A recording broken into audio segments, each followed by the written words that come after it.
Hello, welcome back to my YouTube channel. And in this video हम physics के कुछ बहुत important scientific reasoning MCQs देखने वाले हैं which are really important for your IMAT या फिर AKU के लिए, क्योंकि इन दोनों के अंदर ही scientific reasoning का एक पार्ट है. बेसिकली फ़िज़िक्स के अंदर जो IMAT है उसके अंदर फिज़िक्स होता है और उसके क्वेश्चंस भी इतने ही लेंदी होते हैं, वो भी सिर्फ कॉन्सेप्चुअल होते हैं. और AKU के अंदर जो साइंटिफिक रीजनिंग वाला पोर्शन है, और अब इन 2025 जब मैं वीडियो बना रही हूँ उसका टेस्ट पैटर्न चेंज हो चुका है और 60% अब साइंटिफिक रीजनिंग आएगी. तो देयर आर हाई चांसेस कि आपको इस तरीके के MCQs मिल सकते हैं AKU के पेपर में भी. Okay, let's just get started. First MCQs है, basically these MCQs are from modern physics, nuclear physics, particle physics, इन तीनों से बने हुए हैं. First हमारे पास टॉपिक है फोटोइलेक्ट्रिक इफेक्ट, उससे MCQs है एक.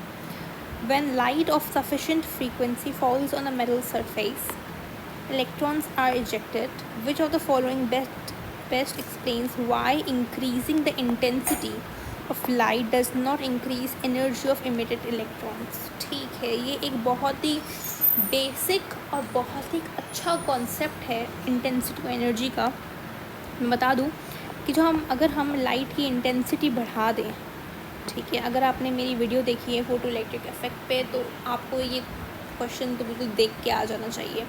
नहीं तो मैं समझा देती हूँ. अभी इंटेंसिटी बढ़ाने से आपकी जो एनर्जी है वो सेम रहती है. इंटेंसिटी बढ़ाने से सिर्फ number of photons he increase होते हैं. ठीक है, आप देखते हैं ऐसा. अब कौन सा इसमें ऑप्शन सबसे करेक्ट है? Intensity of light determines the number of electrons, not their energy. ठीक है, ये मुझे काफ़ी हद तक सही लगा. Higher intensity always increases energy. नहीं, ऐसा कभी भी नहीं होता. Intensity is not dependent on the energy.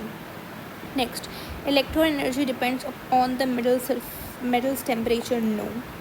Light intensity affects only the wavelength. नहीं, ऐसा नहीं होता. अगर वो कोई चीज़ अगर वेवलेंथ को अफेक्ट करेगी तो जाहिर सी बात है वो एनर्जी को भी अफेक्ट करेगी, क्योंकि आपस में ये इंटर रिलेटेड है, आपस में इन्वर्सली प्रोपोर्शनल है.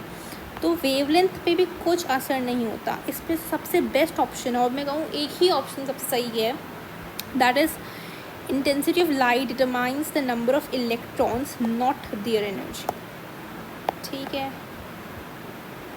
तो इसका जो ऑप्शन सही रहेगा वो ऑप्शन ए होगा सही. आप यहाँ पे पढ़ सकते हैं इसका reason.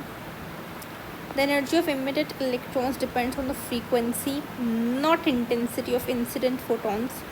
Intensity affects only how many photons hit the surface. ठीक है, बहुत ही आसान सा सवाल था. एक्चुअली बहुत ईजी था ये सवाल. नेक्स्ट है हमारे पास न्यूक्लियर फिजन एंड फ्यूजन पे ये MCQs. Why does nuclear fusion release more energy per nucleon than fission? आपको इससे पहले आपको कॉन्सेप्ट पता होना चाहिए न्यूक्लियर फिजन और फ्यूजन का. मैं सिंपली एक कॉन्सेप्ट बता देती हूँ फिजन और फ्यूजन का. फ्यूजन में आपके दो लाइटर एटम्स आते हैं, दे कंबाइन टुगेदर और एक बड़ा हैवी न्यूक्लियस बनाते हैं. ठीक है, और इससे आपकी जो बाइंडिंग एनर्जी पर न्यूक्लियन है,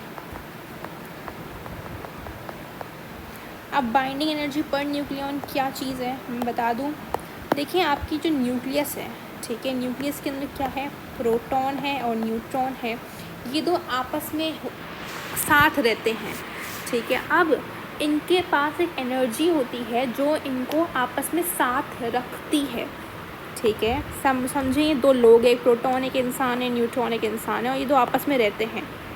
ये आपस में जब रहते हैं, ये जितना ज़्यादा आपस में चिपक के रहेंगे या साथ साथ रहेंगे, ठीक है, ज़ाहिर सी बात है इनको साथ रखने के लिए वैसी एनर्जी भी चाहिए. तो इनके पास जो एनर्जी होती है जो इनको साथ रखती है, that is known as binding energy. ठीक है, ऐसी एनर्जी जो इनको साथ रखती है उसे हम बाइंडिंग एनर्जी बोलते हैं. अब प्रोटॉन न्यूट्रॉन मिला के क्या बनाते हैं, न्यूक्लियॉन्स बनाते हैं। हम मास नंबर को न्यूक्लियॉन नंबर भी कहते हैं। तो मैंने कह दिया बाइंडिंग एनर्जी पर न्यूक्लियॉन। ओके, तो जब फ्यूजन होता है तो दो लाइटर एटम्स आते हैं और वो साथ मिल जाते हैं और वो एक बड़ा सा हैवी न्यूक्लियस बनाते हैं। इससे इनकी बाइंडिंग एनर्जी पर न्यूक्लियॉन भी इंक्रीज़ होती है। ठीक है, और इस प्रोसेस को हम कहते हैं फ्यूजन। अब फिजन क्या है,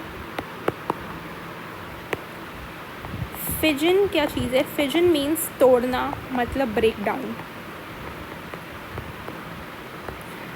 फिजन में क्या होता है, आपका एक हैवी न्यूक्लियस आता है जैसे कि यूरेनियम, वो टूट जाता है एक या फिर दो भी हो सकता है, एक भी हो सकता है, एक लाइटर न्यूक्लियस पे, लाइटर न्यूक्लियाई में, और इसके साथ एनर्जी भी रिलीज़ होती है। लेकिन जो फिजन में जो एनर्जी होती है वो कम रिलीज़ होती है। ठीक है, as compare to fusion. Fusion जो भी मैंने बात पढ़ी, फ्यूजन के अंदर ज़्यादा एनर्जी रिलीज़ होती है और फिजन में एनर्जी कम रिलीज़ होती है। दोनों में अच्छा, ये बड़ा न्यूक्लियस था, टूट के छोटा बन गया। बाइंडिंग एनर्जी पर न्यूक्लियॉन जो है वो इंक्रीज़ हो रही है, लेकिन इसके अंदर अगर हम कंपेयर करें तो इसके अंदर कम हो रही है और फ्यूजन के अंदर ज़्यादा हो रही है। ठीक है, ये बात इन्होंने यहीं बताई गई है। अब मुझे पूछा गया है क्यों ऐसा होता है कि फ्यूजन के अंदर एनर्जी ज़्यादा रिलीज़ होती है और फिजन में कम होती है। ठीक है, अब बात करते हैं।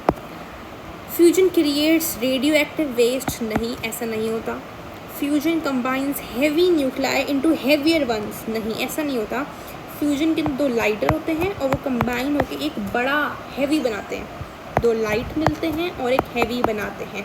जैसे कि मैं बोलूँ दो हाइड्रोजन एटम्स मिल गए और उन्हें एक हीलियम का एग्जाम्पल है। ठीक है, एग्जाम्पल, दो हाइड्रोजन मिले और उन्हें एक हीलियम बना दिया, तो जाहिर सी बात है ये लाइटर थे। हाइड्रोजन लाइटर है, इसका एटॉमिक मास क्या होता है, 1 होता है। हीलियम क्या है, 2 होता है। तो लाइटर मिले थे, तो this is also wrong. Third, fusion increases nuclear binding energy पर न्यूक्लियन, जी ऐसा होता है। फ्यूजन के अंदर ही बाइंडिंग एनर्जी पर न्यूक्लियन इंक्रीज होती है। फिजन में भी होती है, फिजन में भी रिलीज होती है एनर्जी, लेकिन एज कम्पेयर टू फ्यूजन कम होती है।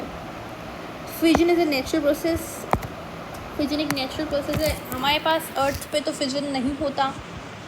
आपको फिजन सन पे देखने को मिल सकता है, या अगर हम करवाएं artificially, that is another process, again it's not a natural process earth पे।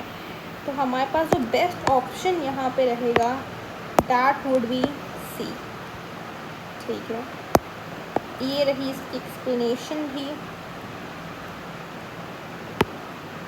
Fusion of light nuclei increases the binding energy पर nucleon, releasing more energy compare to splitting heavy nuclei in fission, वही बात बोली। ठीक है, next है a positron and an electron annihilate. ठीक है,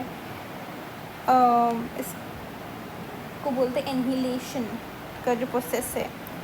उनके मास के साथ क्या होता है, आपने एक प्रोसेस पढ़ा होगा पेयर प्रोडक्शन। ठीक है, उसके अंदर क्या होता है, लाइट एनर्जी, हमारे पास जो एनर्जी है वो कन्वर्ट होती है मेटल के अंदर।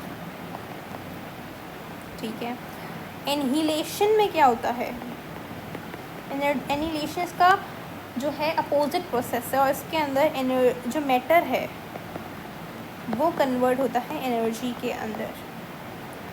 तो बोल रहे पॉजिट्रॉन और जब इलेक्ट्रॉन एनहीलेट होते हैं, जब मिलते हैं तो उनके मास का क्या होता है, इट डिसअपीयर्स कम्प्लीटली, नहीं, कम्प्लीटली डिसअपीयर नहीं होता।